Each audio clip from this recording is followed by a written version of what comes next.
यक अर्ज गुफ्तम पेश तो दर गोश कुन करतार हक्का कबीर करीम तू बेऐब परवरदिगार दुनिया मुकाम फ़ानी तहकीक दिलदानी मम सर मुए अज़राइल गिरफ्ते दिल हेच नादानी जन पिसर पिदर बिरादरां कस नेस दस्तंगीर आखर बेहफ्तम कस न दारद चूँ शवद तकबीर शब रोज़ गश्तम दर हवा करदेम बदी ख्याल गाहे न नेकी कार करदम मम ई चिनी हवाल बदबख्त हम चूँ बखील गाफिल बेनज़र बेबाक नानक बगोयद जन तुरा तेरे चाकरां पै खाक। वाहिगुरु जी का खालसा वाहिगुरु जी की फतेह। साहिब श्री गुरु ग्रंथ साहिब जी की हजूरी में जुड़े बैठे सतगुरु जी का अपना आपा गुरु खालसा साध संगत जीओ, कल इस वेले असी इत्थे सरदार हरदयाल सिंह जी औलख जेड़े इस सारे इलाके दे विच एक बड़े माणमत्ते बजुर्ग सन, प्यारी शख्सियत, उन्हां दी अंतम अरदास विच जुड़े सां ते अज माता गुरबाल कौर जी जिन्हां बारे मैं समझदा कि समुचे परिवार बारे जिवें भाई गुरदर्शन सिंह जी ने बड़े थोड़े लफ्ज़ां दे विच जो कहा उस दे विच कुछ भी होर शामिल नहीं किया जा सकता। अज उन्हां दी इस अंतम अरदास दे विच असीं सारे शामिल होए। अड अड साडे रागी वीरां ने गुरबाणी दे कीर्तन दियां लोरियां, गुरबाणी दे कीर्तन दियां असीसां दे नाल सानू सब नूं सरशार कीते। दीवान विच बैठिया मन च ख्याल आ रहा सी, अंग्रेज़ी वालियां ने अखान बनाया कि रब हर पासे नहीं सी पहुँच सकता ते उसने मां नूं बनाया ताकि उस चों तुसी रब दे वो सारे गुण, जे असी रब ने पहाड़ बनाए ने ते पहाड़ जिड्डा जेरा देखना होए तो फिर किसी वल नहीं अपनिया मावां नूं ध्यान दे विच लियाईए तो फिर नज़र आएगा कि जीवन दे विच किन्ना वड्डा जेरा मां दा हुंदा है। गुरबाणी याद करवांदी है जिस दे विच कि सुत अपराध करत है जेते जननी चीत न राखस तेते रामैया हों बारक तेरा काहे न खंडस अवगुण मेरा। कि बच्चे बच्चियां जिन्ने भी गुनाह करते ने, गलत काम करते ने, माँ कदे उहदा हिसाब नहीं रखती, कोई उहदा अकाउंट नहीं हुंदा। ते अकाल पुरख नूं एड्रैस करदिआं क्या कि तू मेरी माँ वर्गा क्यों नहीं बन जांदा। सुत अपराध करत है जेते जननी चीत न राखस तेते रामैया हों बारक तेरा काहे ना खंडस अवगुण मेरा।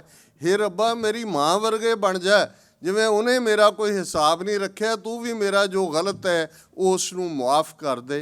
ये उस माँ दे लई है जिस परथाए प्रोफैसर मोहन सिंह पंजाबी दे बहुत वड्डे मुढ़लियां 20वीं सदी दे वरियां दे शायर ने। तुसी इस सारी उन्हां दी नज़म नूं माँ बारे कई वार सुनिया होएगा, पर जिथे जदों वो ये लफ्ज़ कहंदे ने कि जिस तो लैके छां उधारी रब ने स्वर्ग बनाए, कि जे रब ने जन्नत बनाई, और इस्लाम दे विच एक बड़ी प्रोफाउंड स्टेटमेंट है कि जन्नत रब दे पैरां विच, मां दे पैरां विच हुंदी। जिहड़ी बहिश्त दा कानसैप्ट है, स्वर्ग दी गल है, ये याद दहानी करवाई कि वो स्वर्ग, वो बहिश्त, वो हैवन मां दे पैरां थल्ले है। ते वो मां जिस च पहाड़ जिड्डा जेरा ते समुंदर साडी धरती ते असी सब तो ज़्यादा डूंगा मनदे ਤੇ ਫਿਰ ਉਹਨਾਂ ਦਿਲਾਂ ਵੱਲ ਦੇਖੀਏ ਮਾਵਾਂ ਦੇ ਕਿ ਸਮੁੰਦਰ ਵਾਂਗ ਡੂੰਘਾਈ ਉਹਨਾਂ ਮਾਵਾਂ ਦੇ ਅੰਦਰ ਹੈ।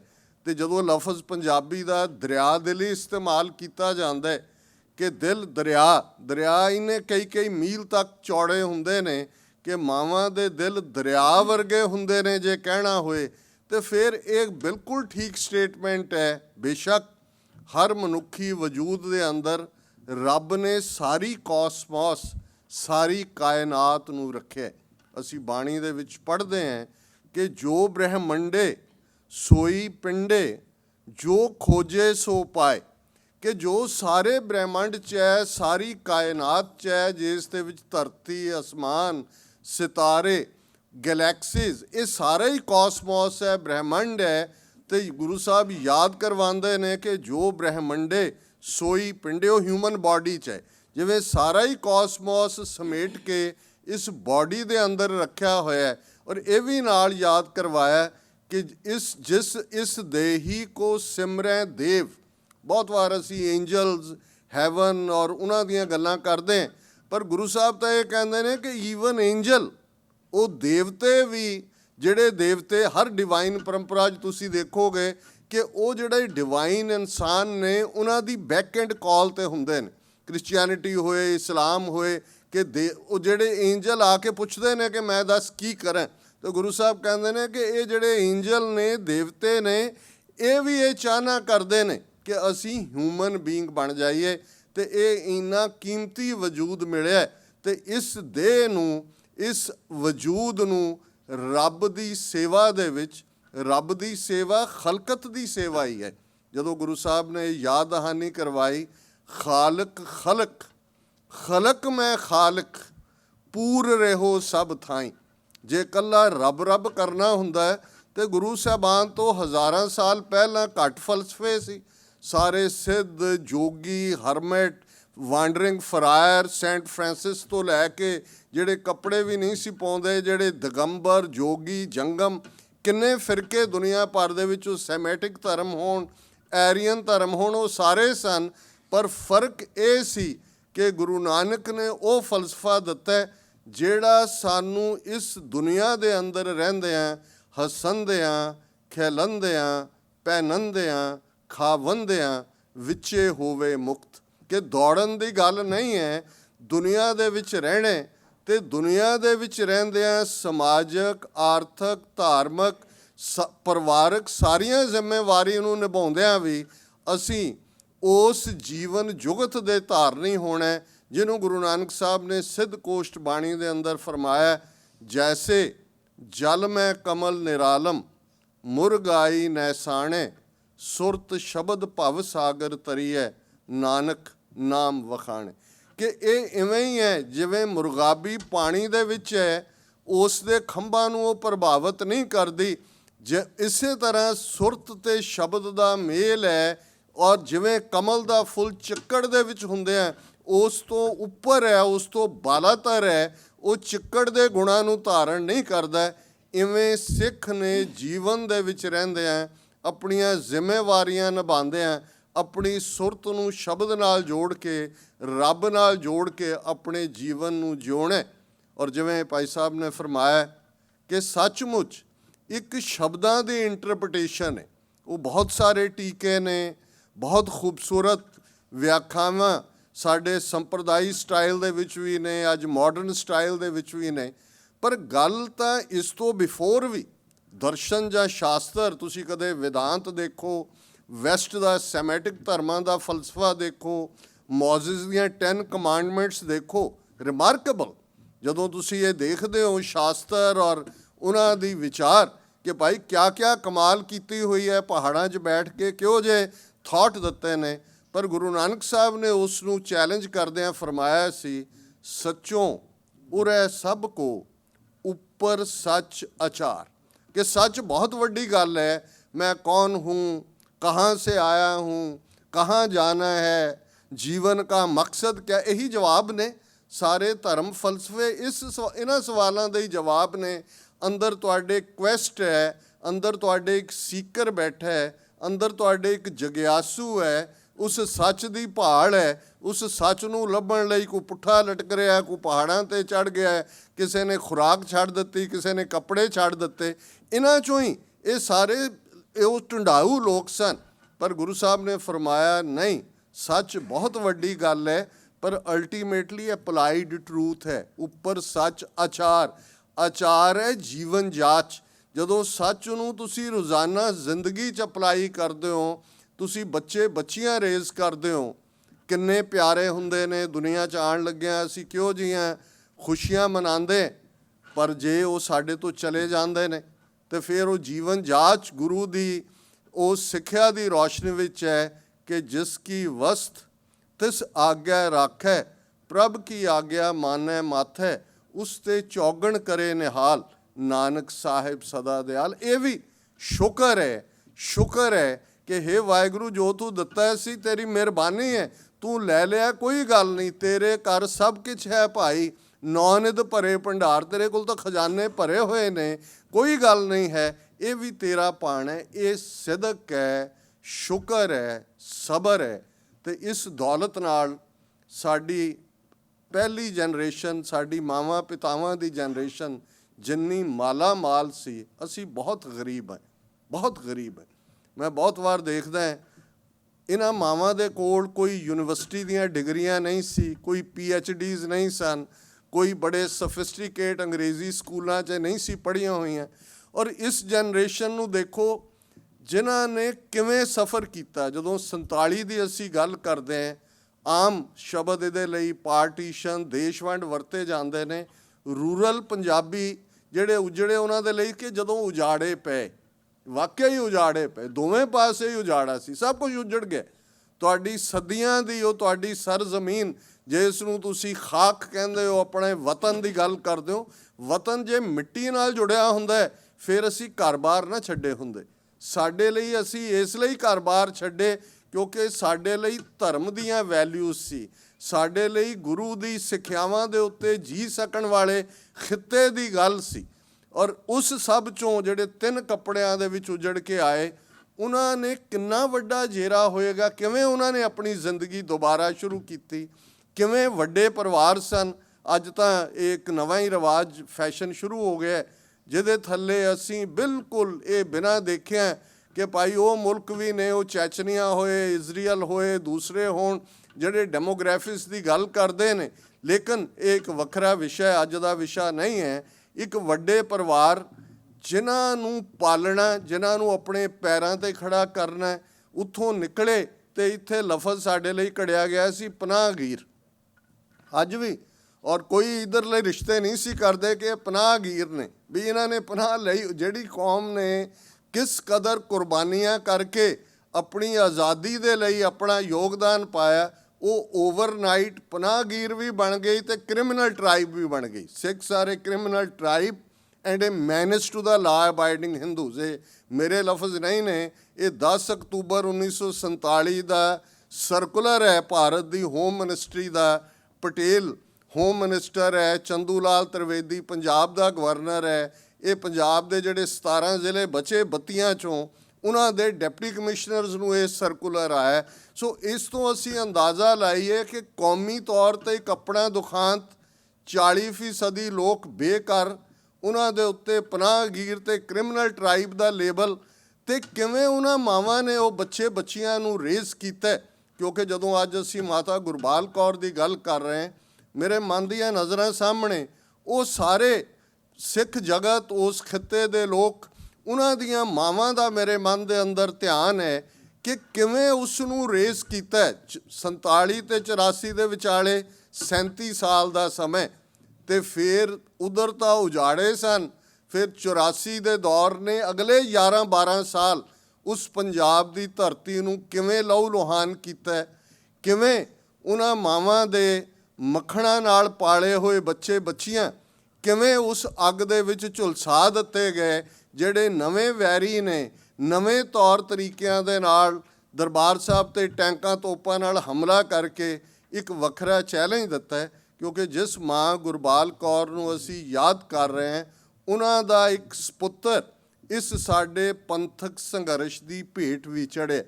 ਬਟਾਲੇ ਦਾ ਸ਼ਹਿਰ ਔਰ ਗੁਰਦੁਆਰਾ ਸੱਤ ਕਰਤਾਰੀਆਂ ਇਤਿਹਾਸਕ ਗੁਰਦੁਆਰਾ ਹੈ, ਔਰ ਉਹ ਬਟਾਲੇ ਦਾ ਮੁਕਾਮ ਚੱਕਰੀ ਬਾਜ਼ਾਰ। ਇਹੀ ਬਟਾਲਾ ਜਿਹੜਾ ਸ਼ਿਵ ਸੈਨਾ ਜਿਹੜੀ ਅੱਜ ਭੂਤਰੀ ਫਿਰਦੀ ਹੈ, ਭਾਰਤ ਭਰ ਦੇ ਵਿੱਚ ਉਹ ਸਿਟੀਜ਼ਨਸ਼ਿਪ ਅਮੈਂਡਮੈਂਟ ਐਕਟ ਹੋਏ, ਉਹ ਨੈਸ਼ਨਲ ਰਜਿਸਟ੍ਰੇਸ਼ਨ ਆਫ ਪਾਪੂਲੇਸ਼ਨ ਹੋਏ, ਜਾਂ ਇੱਕ ਨਵਾਂ ਲਾਅ ਜਿਹਦੇ ਥੱਲੇ ਕੋਈ ਵੀ ਕਿਸੇ ਨੂੰ ਬੇਘਰਾ ਸਾਬਤ ਕੀਤਾ ਜਾ ਸਕੇਗਾ। ਤੁਹਾਡੇ ਵੀ ਭਰਾ ਭੈਣਾਂ ਉੱਥੇ ਜਿਹੜੇ ਨੇ ਉਹ ਸਰਟੀਫਿਕੇਟ ਲੱਭਦੇ ਫਿਰਨਗੇ, ਉਹਦੇ 'ਚ ਖਾਨਾ ਕਿ ਆਪਣਾ ਤੁਹਾਡੇ ਪਿਤਾ ਦਾ ਕਿੱਥੇ ਜਨਮ ਹੋਇਆ, ਤੁਹਾਡੀ ਮਾਤਾ ਦਾ ਕਿੱਥੇ ਹੋਇਆ। ਹੁਣ ਤੱਕ ਤਾਂ ਪਾਸਪੋਰਟ 'ਤੇ ਪਾਕਿਸਤਾਨ ਲਿਖਦੇ ਸੀ, ਸਬੂਤ ਲਿਆਓ ਡਾਕੂਮੈਂਟ 'ਚੋਂ, ਤੁਸੀਂ ਵੀ ਬੇਘਰੇ ਹੋਵੋਗੇ। ਇਕੱਲਾ ਮੁਸਲਮਾਨਾਂ ਦੇ ਨਾਲ ਨਹੀਂ ਹੈ, ਬਹੁਤ ਵਾਰ ਲੱਗ ਰਿਹਾ ਹੁੰਦਾ ਜੀ ਸਾਨੂੰ ਕੀ। ਇਹ ਹਾਲਾਤ ਬਣੇ ਹੋਏ ਨੇ। ਔਰ ਇਸ ਸਾਰੇ ਦੌਰ ਦੇ ਵਿੱਚ ਜਦੋਂ ਅਸੀਂ ਉਸ ਬਟਾਲੇ ਸ਼ਹਿਰ ਵੱਲ ਦੇਖਦੇ ਹਾਂ ਤੇ ਇਸ ਮਾਤਾ ਦੇ ਨੌਜਵਾਨ ਬੇਟੇ ਨੇ, ਜਿਨ੍ਹਾਂ ਦਾ ਬੇਟਾ ਸ਼ਰਨਪਾਲ ਸਿੰਘ ਅੱਜ ਇੱਕ ਗੱਭਰੂ ਜਿਹੜਾ ਕੰਪਿਊਟਰ ਇੰਜੀਨੀਅਰ ਹੈ, ਇਵੇਂ ਹੀ ਜਿਵੇਂ ਕਰਮਵੀਰ ਸਿੰਘ ਬਿਲਕੁਲ 2-3 ਸਾਲ ਦਾ ਹੈ ਜਦੋਂ ਇਹਨਾਂ ਦੇ ਪਿਤਾ ਫੂਲਾ ਸਿੰਘ ਜਿਨ੍ਹਾਂ ਦਾ ਜ਼ਿਕਰ ਹੋਇਆ, ਸਤਵਿੰਦਰ ਸਿੰਘ ਜਿਨ੍ਹਾਂ ਦਾ ਨਾਂ ਸੀ, ਫੂਲਾ ਸਿੰਘ ਪਿਆਰ ਦੇ ਨਾਲ ਅਸੀਂ ਕਹਿੰਦੇ ਸਾਂ, ਇਵੇਂ ਹੀ ਉਹ ਇੱਕ ਹਿੰਸਕ ਰੋਬਰ ਦੀਆਂ ਗੋਲੀਆਂ ਦਾ ਸ਼ਿਕਾਰ ਬਣਿਆ।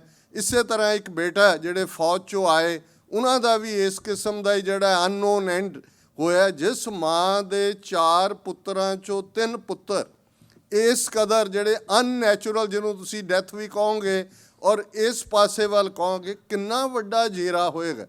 ਔਰ ਪਹਿਲੀ ਵਾਰ ਜਦੋਂ ਫੂਲਾ ਸਿੰਘ ਉਹਨਾਂ ਨੇ ਚੜ੍ਹਾਈ ਕੀਤੀ ਔਰ ਮਾਤਾ ਜੀ ਵੀਜ਼ਾ ਉਹਨਾਂ ਦਾ ਲੱਗਾ ਆਏ, ਔਰ ਇਹ 20 ਸਾਲਾਂ ਦੀ ਸਾਂਝ ਮੇਰੇ ਮਨ ਦੀਆਂ ਅੱਖਾਂ ਸਾਹਮਣੇ ਹੈ। ਦੇਖੋ ਜਦੋਂ ਘਰ ਦੇ ਵਿੱਚ ਕੋਈ ਕ੍ਰਾਈਸਿਸ ਹੁੰਦਾ ਹੈ, ਟੁੱਟ ਜਾਂਦਾ ਹੈ ਘਰ, ਔਰ ਅਮਰੀਕਾ ਤੱਕ ਪਹੁੰਚਣਾ ਕਿੰਨਾ ਔਖਾ ਹੈ ਉਹਨਾਂ ਜ਼ਮਾਨਿਆਂ 'ਚ ਵੀ, ਅੱਜ ਵੀ। ਫਿਰ ਉਹ ਸਟਰਗਲ, ਔਰ ਇੰਨਾ ਪਿਆਰਾ ਫੂਲਾ ਸਿੰਘ ਮੇਰੇ ਲਈ ਤਾਂ ਕੋਈ ਲਫ਼ਜ਼ ਨਹੀਂ ਨੇ ਕਹਿਣ ਨੂੰ, ਕਿਉਂਕਿ ਮੈਂ ਤਾਂ ਇਸ ਸਾਰੇ 20 ਸਾਲਾਂ ਦੇ ਪੀਰੀਅਡ 'ਚ ਪਰਿਵਾਰ ਦੇ ਸਾਹ ਨਾਲ ਸਾਹ ਲਿਆ। ਪਰ ਜੇ ਮਾਂ ਦਾ ਉਹ ਲੱਕ ਬੰਨ੍ਹ ਕੇ ਤੁਰ ਪੈਣ ਵਾਲਾ ਜੇਰਾ ਨਾ ਹੁੰਦਾ ਤੇ ਅੱਜ ਕਰਮਵੀਰ ਸਿੰਘ ਜਿਹੜਾ ਸੰਗਤ ਦੇ ਵਿੱਚ ਜਿਹੜਾ ਅਗੇਨ ਜਿਹਦਾ ਲਾਸਟ ਸਮੈਸਟਰ ਹੈ, ਕੰਪਿਊਟਰ ਇੰਜੀਨੀਅਰ ਹੈ। ਔਰ ਮੈਂ ਬਹੁਤ ਵਾਰ ਦੇਖਦਾ ਇਹ, ਮੈਂ ਕਿਉਂਕਿ ਅੱਜ ਮੇਰਾ ਪਰਿਵਾਰ ਹੈ ਸਾਰਾ, ਮੈਂ ਗੱਲ ਜਿਵੇਂ ਹੁੰਦਾ ਹੈ ਕਿ ਵੀ ਮੈਂ ਦਿਲ ਨੂੰ ਜ਼ਬਾਨ ਲਾਈ ਹੈ, ਤੁਸੀਂ ਆਪਣੇ ਦਿਲਾਂ ਨੂੰ ਕੰਨ ਲਾਓ। ਤੇ ਇਹ ਦੇਖੋ ਮੈਂ ਬਹੁਤ ਵਾਰ ਦੇਖਦਾ ਅਸੀਂ ਬੀਬੀਆਂ ਬਾਰੇ, ਸਾਡਾ ਸਮਾਜ ਅੱਜ ਵੀ ਗੁਰੂ ਸਾਹਿਬਾਨ ਦੀਆਂ ਸਿੱਖਿਆਵਾਂ ਦੇ ਬਾਵਜੂਦ ਅਸੀਂ ਠੀਕ ਟਰੀਟ ਨਹੀਂ ਕਰਦੇ।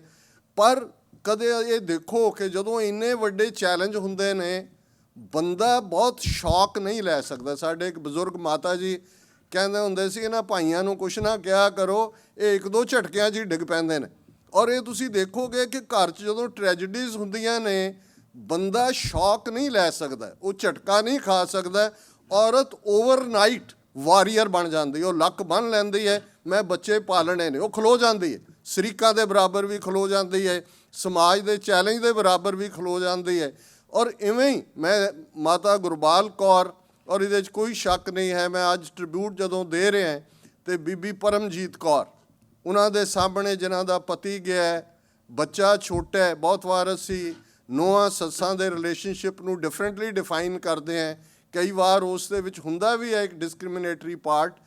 ਪਰ ਜਿਸ ਤਰ੍ਹਾਂ ਬੱਚੇ ਦੀ ਪਰਵਰਿਸ਼, ਔਰ ਇਹਨਾਂ ਨੇ ਵੀ, ਇਸ ਪਰਿਵਾਰ ਨੇ, ਭੈਣ ਜੀ ਮਨਜਿੰਦਰ ਪਾਲ ਜਿਨ੍ਹਾਂ ਦਾ ਜ਼ਿਕਰ ਭਾਈ ਸਾਹਿਬ ਨੇ ਕੀਤਾ ਕਿ ਮੇਰੇ ਲਈ ਤਾਂ ਜਿੰਨਾ ਇਹ 20 ਸਾਲਾਂ ਦੇ ਵਿੱਚ ਇਕੱਲਾ ਇਹ ਨਹੀਂ ਕਿ ਮੈਂ ਜਾਂ ਸ਼ੇਖ ਸਾਹਿਬ ਜਿਹੜੇ ਇਸ ਪਰਿਵਾਰ ਦਾ 18 ਸਾਲ ਹਿੱਸਾ ਰਹੇ, ਜਿੰਨੇ ਆਏ ਨੇ, ਲੰਗਰ ਵੀ ਬਣ ਰਿਹਾ ਅੱਧੀ ਰਾਤ ਤੱਕ ਹੈ, ਸਵਾਣਾ ਕਿੱਥੇ ਹੈ, ਕਿਹਨੂੰ ਕਿੱਥੇ ਰੱਖਣਾ, ਇਹ ਇਸ ਪਰਿਵਾਰ ਦਾ ਨਾ ਹੀ ਅਸੀਂ ਦੇਣਾ ਦੇ ਸਕਦੇ ਹਾਂ। ਮੈਂ ਤਾਂ ਇੰਡੀਵਿਜੂਅਲੀ ਕਰਜ਼ਦਾਰ ਹਾਂ ਰੋਮ। ਪਰ ਮੈਂ ਪੰਥਕ ਤੌਰ 'ਤੇ ਵੀ ਦੇਖਦਾ ਕਿ ਇਸ ਸਭ ਦੇ ਬਾਵਜੂਦ ਭਾਈ ਨਰਿੰਦਰ ਸਿੰਘ, ਠੀਕ ਹੈ, ਬਹੁਤ ਵਾਰ ਜਦੋਂ ਸੱਚ ਦੇ ਰਸਤੇ 'ਤੇ ਤੁਰਨ ਵਾਲੇ ਬੰਦੇ, ਉਹਨਾਂ ਦੇ ਵਿੱਚ ਇੱਕ ਕੌੜ ਵੀ ਹੁੰਦਾ, ਇਸ ਲਈ ਨਹੀਂ ਕਿ ਉਹਨਾਂ ਨੇ ਕੋਈ ਨਿੱਜ ਉਹਦੇ 'ਚੋਂ ਕੱਢਣਾ ਹੁੰਦਾ। ਪੰਥ ਦੀ ਗੱਲ ਕਰਦੇ ਆ, ਕਈ ਵਾਰ ਤੁਸੀਂ ਸਖਤ ਲਾਈਨ ਵੀ ਲੈਂਦੇ ਹੋ, ਵੈਸੇ ਹੀ ਇਸ ਰਸਤੇ 'ਤੇ ਤੁਰਨ ਵਾਲੇ ਸਖਤ ਜਾਨ ਵੀ ਹੁੰਦੇ ਨੇ, ਸਖਤ ਮਨ ਵੀ ਹੁੰਦੇ ਨੇ। ਲੇਕਿਨ ਕਿਸੇ ਵੀ ਪੰਥਕ ਚੈਲੰਜ ਤੋਂ, ਵੀਰ ਸੁਖਵਿੰਦਰ ਸਿੰਘ ਬੈਠੇ ਨੇ, ਬਲਵਿੰਦਰ ਸਿੰਘ ਬਿੱਲਾ, ਸਾਰਾ ਹੀ ਪਰਿਵਾਰ, ਜਿਵੇਂ ਮੈਂ ਉਹਨਾਂ ਨੂੰ ਇੱਕ ਦਿਨ ਹੱਸ ਰਿਹਾ ਸੀ, ਮੈਂ ਕਿਹਾ ਜੀ ਕਿਸੇ ਦੇ ਹਿੱਸੇ ਕੁਛ ਆਉਂਦਾ ਹੈ, ਸੇਵਾ ਪੰਥੀ ਸੰਪਰਦਾਇਕ ਗੁਨਿਆਣਾ ਮੰਡੀ ਹੈ, ਅਤੇ ਉਹਨਾਂ ਦੇ ਹੁਣ ਤਾਂ ਚੜ੍ਹਾਈ ਕਰ ਗਏ ਸੰਤ ਤੀਰਥ ਸਿੰਘ, ਉਹਨਾਂ ਨੇ ਕਾਫੀ ਇੰਸਟੀਟਿਊਸ਼ਨਸ ਵੀ ਬਣਾਈਆਂ। ਉਹ ਕਹਿੰਦੇ ਸੀ ਜੀ ਅਸੀਂ ਬੈਂਕ ਦੇ ਵਿੱਚ ਕੋਈ ਪੈਸਾ ਨਹੀਂ ਰੱਖਦੇ ਕਦੇ ਵੀ, ਇਹ ਸਾਡਾ ਸੇਵਾ ਪੰਥੀ ਭਾਈ ਕਨ੍ਹਈਆ ਦੀ ਸੰਪਰਦਾ ਦਾ ਹਿੱਸਾ ਹੈ।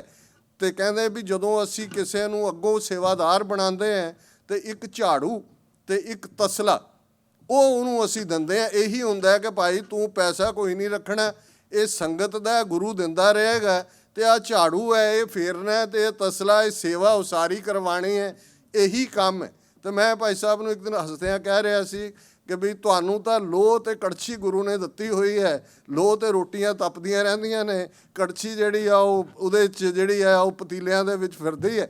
ਸੋ ਇਹ ਸਾਰਾ ਸੇਵਾ ਦਾ ਪੱਖ ਔਰ ਜ਼ਾਹਰ ਹੈ ਕਿ ਇਹ ਮਾਪਿਓ ਦੀ ਕਮਾਈ। ਔਰ ਮੈਨੂੰ ਕਈ ਵਾਰ ਲੱਗਦਾ ਹੈ ਕਿ ਸਾਡੀਆਂ ਇਹ ਜਨਰੇਸ਼ਨਾਂ ਦੀ ਕਮਾਈ ਨੇ ਸਾਨੂੰ ਇੱਥੋਂ ਤੱਕ ਲੈ ਆਂਦਾ।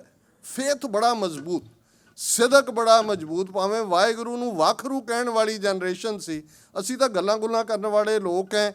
ਜਦੋਂ ਸੱਚਮੁੱਚ ਪ੍ਰੀਖਿਆ ਆਉਂਦੀ ਹੈ, ਸੱਚਮੁੱਚ ਜਦੋਂ ਇੱਕ ਟੈਸਟ ਆਉਂਦਾ ਹੈ, ਅਸੀਂ ਬਹੁਤ ਸਾਰੇ ਉਹਦੇ ਕਾਬਲ ਨਹੀਂ ਹੈ, ਉਹਨੂੰ ਖਲੋਈ ਫੇਸ ਹੀ ਨਹੀਂ ਕਰ ਸਕਦੇ। ਇਹਨਾਂ ਨੇ ਫੇਸ ਕੀਤਾ ਇੱਕ ਤੋਂ ਬਾਅਦ ਇੱਕ ਚੈਲੰਜ। ਔਰ ਅੱਜ ਜਦੋਂ ਕਿ ਮਾਤਾ ਜੀ ਲਗਭਗ 90 ਸਾਲ ਦੀ ਉਮਰ ਜਿਹੜੀ ਇੱਕ ਭਰਪੂਰ ਜ਼ਿੰਦਗੀ ਹੈ ਉਸ ਨੂੰ ਭੋਗ ਕੇ ਗਏ ਨੇ, ਅਤੇ ਜ਼ਾਹਰਾ ਤੌਰ ਦੇ ਉੱਤੇ ਅਸੀਂ ਉਹ ਦਰਦ ਵੀ ਜਿਹੜਾ ਇੰਨਾ ਉਹਨਾਂ ਨੇ ਆਪਣੇ ਸੀਨੇ ਦੇ ਵਿੱਚ ਰੱਖਿਆ, ਪਰ ਹਰ ਆਏ ਗਏ ਦੇ ਲਈ ਮੈਂ ਤਾਂ ਇਸ ਗੱਲ ਨੂੰ ਮਹਿਸੂਸ ਕਰਦਾ, ਜੇ ਘਰ ਗਏ ਹੈ ਤਾਂ ਉਹਨਾਂ ਨੇ ਯਕੀਨੀ ਬਣਾਉਣਾ ਕਿ ਕੋਈ ਵੀ ਆਇਆ ਉਹਨੂੰ ਚੰਗਾ ਖਾਣਾ ਪਰੋਸਿਆ ਗਿਆ ਕਿ ਨਹੀਂ, ਚਾਹ ਐਵੇਂ ਸੁੱਕੀ ਤਾਂ ਨਹੀਂ ਰੱਖ ਦਿੱਤੀ।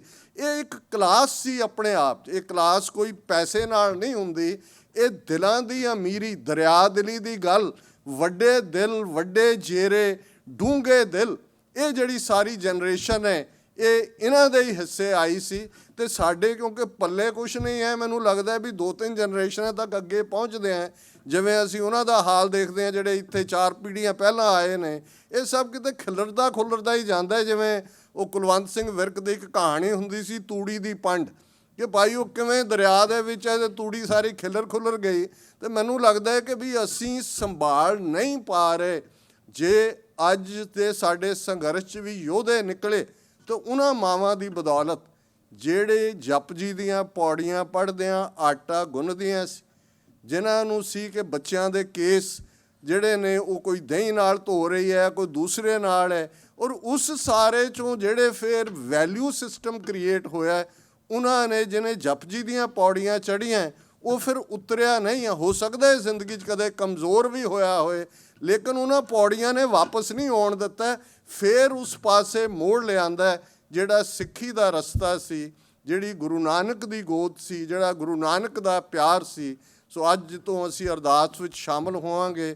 ਇਹ ਸਤਿਗੁਰੂ ਅੱਗੇ ਅਰਦਾਸ ਕਰੀਏ ਕਿ ਹੇ ਸਤਿਗੁਰੂ, ਸਾਡੇ ਅੰਦਰ ਇਹੀ ਸਿੱਖੀ ਜਜ਼ਬਾ, ਜਦੋਂ ਸਿੱਖ ਬਣ ਜਾਓ ਸਭ ਕੁਛ ਹੀ ਆ ਜਾਂਦਾ। ਸਿੱਖ ਦੇ ਵਿੱਚ ਸਭ ਕੁਛ ਗੁਰੂ ਨੇ ਮੁਕੰਮਲ ਕੀਤਾ। ਰੂਹਾਨੀਅਤ ਦੇ ਵੀ ਸਿਖਰ ਹੈ, ਇੰਟੈਲੈਕਟ ਦੇ ਵੀ ਸਿਖਰ ਹੈ। ਬੁੱਧ ਸੋ ਦੀਪਕ ਜਿਉਂ ਉਜਿਆਰੇ, ਕਿ ਜਿਹੜੀ ਤੁਹਾਡੀ ਅਕਲ ਹੈ ਸ਼ਾਈਨਿੰਗ ਲਾਈਕ ਦਾ ਕੈਂਡਲ ਲਾਈਟ। ਸਰੀਰਕ ਤੰਦਰੁਸਤੀ ਦੀ ਗੱਲ ਵੀ ਹੈ, ਸਮਾਜਿਕ ਵਿਹਾਰ ਵੀ ਹੈ ਕਿ ਤੁਸੀਂ ਹਰ ਇੱਕ ਦੇ ਕੰਮ ਹੋਣਾ। ਸਾਡਾ ਇਨਸਿਗਨੀਆ ਹੀ ਨਾਨਕ ਨਾਮ ਚੜ੍ਹਦੀ ਕਲਾ, ਤੇਰੇ ਭਾਣੇ ਸਰਬੱਤ ਦਾ ਭਲਾ। 2 ਵੇਲੇ ਦੀ ਅਰਦਾਸ ਦੁਹਰਾਉਣ ਦੇ ਲਈ ਹੈ। ਕੁਰਬਾਨੀਆਂ ਦੀ ਭਰੀ ਹੋਈ ਸਾਡੀ ਅਰਦਾਸ ਹੈ ਜਿਹੜੀ ਯਾਦ ਦਹਾਨੀ ਕਰਵਾਉਂਦੀ ਹੈ। ਔਰ ਇਹ ਜਿਹੜਾ ਪੰਦਰਵਾੜਾ ਜਿਸ 'ਚੋਂ ਅਸੀਂ ਗੁਜ਼ਰ ਰਹੇ ਹਾਂ, ਸਾਹਿਬਜ਼ਾਦਿਆਂ ਦੀ ਸ਼ਹਾਦਤ, ਮਾਤਾ ਗੁਜਰੀ ਜੀ ਦੀ ਸ਼ਹਾਦਤ, 3 ਪਿਆਰੇ ਭਾਈ ਹਿੰਮਤ ਸਿੰਘ, ਭਾਈ ਮੋਹਕਮ ਸਿੰਘ, ਭਾਈ ਸਾਹਿਬ ਸਿੰਘ, ਉਹਨਾਂ ਦੀ ਸ਼ਹਾਦਤ, ਹਜ਼ਾਰਾਂ ਸਿੱਖਾਂ ਦੀ ਸ਼ਹਾਦਤ, ਕੋਈ ਅਨੰਦਪੁਰ ਦੇ ਕਿਲ੍ਹੇ 'ਚ, ਕੋਈ ਸਰਸਾ ਦੇ ਕੰਢੇ, ਕੋਈ ਚਮਕੌਰ ਦੀ ਗੜੀ 'ਚ, ਅਤੇ ਫਿਰ ਖਿਦਰਾਣੇ ਦੀ ਢਾਬ ਤੱਕ। ਅਤੇ ਇਹ ਸਭ ਤੋਂ ਬਾਅਦ ਗੁਰੂ ਕਲਗੀਧਰ ਪਾਤਸ਼ਾਹ ਨੇ ਫਰਮਾਇਆ ਸੀ ਸੰਗਤ ਵੱਲ ਇਸ਼ਾਰਾ ਕਰਕੇ ਕਿ ਇਨ ਪੁੱਤਰਨ ਕੇ ਸੀਸ ਪਰ ਵਾਰ ਦਿਏ ਸੁਤ ਚਾਰ ਮੂਏ ਤੋ ਕਿਆ ਹੁਆ ਜੀਵਤ ਕਈ ਹਜ਼ਾਰ। ਸਾਨੂੰ ਇਸ ਗੁਰੂ ਕਲਗੀਧਰ ਪਾਤਸ਼ਾਹ ਸਰਬੰਸ ਦਾਨੀ, ਸ਼ਹੀਦ ਸਪੁੱਤਰਾਂ ਦੇ ਪਿਤਾ ਅਤੇ ਸ਼ਹੀਦ ਪਿਤਾ ਦੇ ਸਪੁੱਤਰ ਸਰਬੰਸ ਦਾਨੀ ਗੁਰੂ ਗੋਬਿੰਦ ਸਿੰਘ ਸਾਹਿਬ ਦਾ ਖਾਲਸਾ ਬਣ ਕੇ, ਸਿੱਖ ਬਣ ਕੇ, ਆਚਾਰ ਵਿਹਾਰ ਦੋਆਂ ਦੇ ਵਿੱਚ ਸਬੂਤੇ। ਹਾਲ ਸਾਡਾ ਇਹ ਹੋਇਆ ਕਿ ਜੀ ਗੱਲੀਂ ਅਸੀਂ ਚੰਗੀਆਂ, ਆਚਾਰੀ ਬੁਰੀਆਂ, ਮਨੋਂ ਕਸੁੱਧਾਂ ਕਾਲੀਆਂ, ਬਾਹਰ ਚਿੱਟ ਵੜੀਆਂ। ਅਸੀਂ ਬਾਹਰੋਂ ਚਿੱਟੇ ਹਾਂ, ਅੰਦਰ ਉਹੀ ਕਸ਼ੁੱਧ ਵੀ ਹੈ, ਕਾਲੇ ਵੀ ਹੈ, ਭੇਖੀ ਵੀ ਹੈ, ਫਰੋਡੀਏ ਹੈ। ਔਰ ਇਸ ਸਾਰੇ 'ਚੋਂ ਹੀ ਫਿਰ ਇਹ ਭੇਖ ਬਣ ਜਾਂਦਾ ਹੈ। ਸਤਿਗੁਰੂ ਰਹਿਮਤ ਕਰਨ, ਮਾਤਾ ਜੀ ਨੂੰ ਆਪਣੇ ਚਰਨਾਂ 'ਚ ਨਿਵਾਸ ਦੇਣ।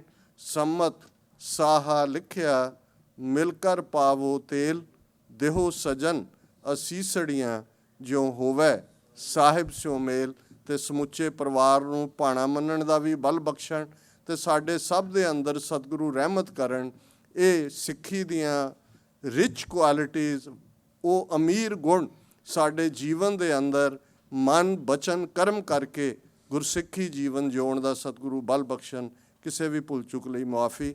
ਵਾਹਿਗੁਰੂ ਜੀ ਕਾ ਖਾਲਸਾ, ਵਾਹਿਗੁਰੂ ਜੀ ਕੀ ਫਤਿਹ।